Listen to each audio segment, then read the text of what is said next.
Hola chicos, ¿qué tal? Bienvenidos nuevamente a CEMOC Virtual, una manera distinta de aprender desde la comodidad de la casa. Recuerden siempre de lavarse las manos correctamente para evitar el contagio del coronavirus y desinfectar todas las áreas que utilicen antes y después de hacer su tarea. Hoy vamos a tener la materia de Historia y Geografía, y vamos a hablar sobre la influencia de los derechos humanos en la edad moderna. Nuestra capacidad nos dice que tenemos que deducir los principales aportes del proceso histórico de conformación de la sociedad occidental, y entre los indicadores debemos explicar la influencia histórica de los derechos humanos, mencionar los derechos sociales adquiridos y describir cada generación de los derechos humanos. Vamos a trabajar sobre 4 ejes: el concepto de derechos humanos, los derechos sociales, su influencia en la edad moderna y la defensa del medio ambiente. Los derechos humanos, vamos a recordar un poquito qué eran.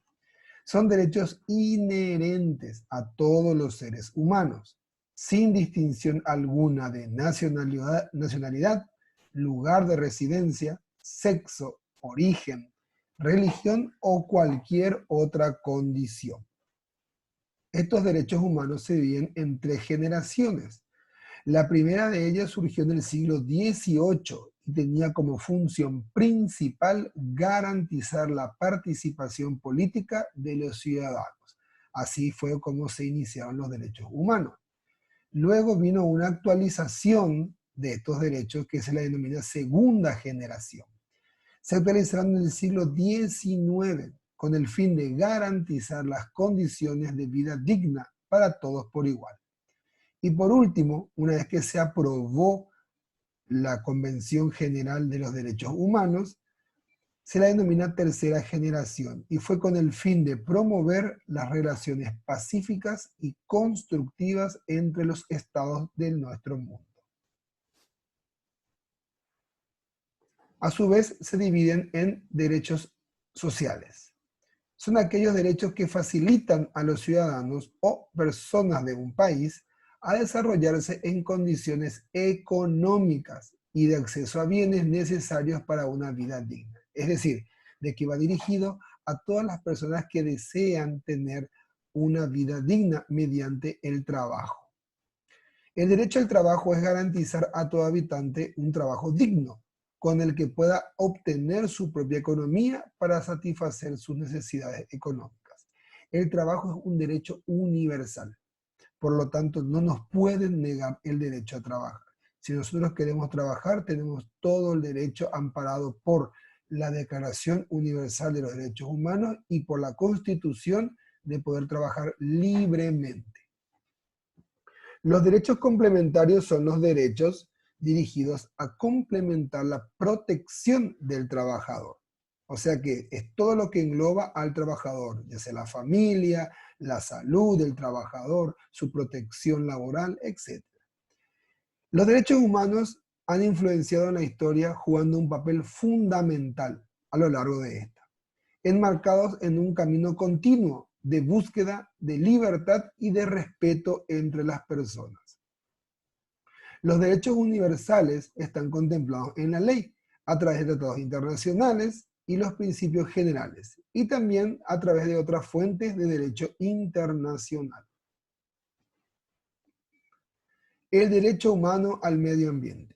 En la Declaración Universal de los Derechos Humanos, aprobada en el año 1948, no figuraba el derecho a un ambiente sano. Justamente la declaración se daba luego de la Segunda Guerra Mundial y los estados europeos estaban concentrados en organizarse política y socialmente y dejaron de lado al medio ambiente. Una vez que los estados se organizaron, iniciaron una carrera industrial para lograr una máxima potencialidad económica a favor de su economía, justamente para poder levantarse económicamente luego de la catástrofe que fue la Segunda Guerra Mundial. Y esto despertó la alarma con respecto al uso indebido de los recursos naturales.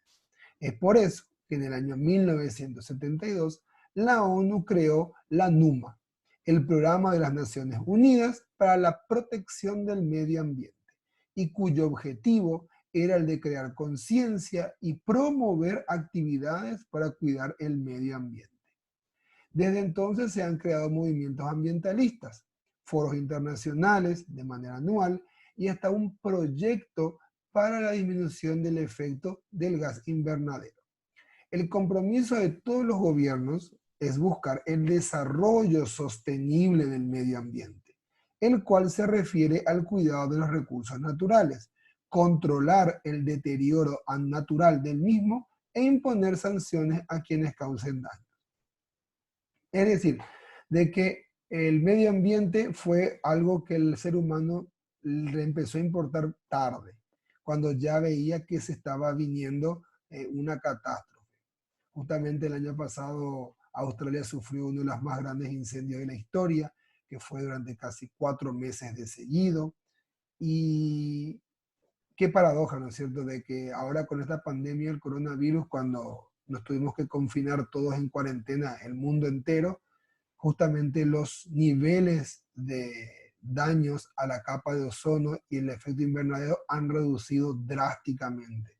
Es decir, de que no solamente nos estamos cuidando nosotros de no contagiarnos de este virus, sino que también estamos ayudando al medio ambiente a que pueda recuperarse y por lo menos tomarse un oxígeno de los países potencias que abusan con la emisión de dióxido de carbono a través de sus industrias.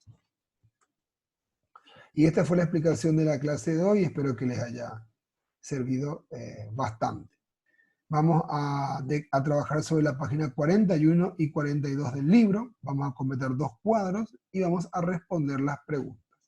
Desde ya, muchísimas gracias por la atención y nos vemos la próxima.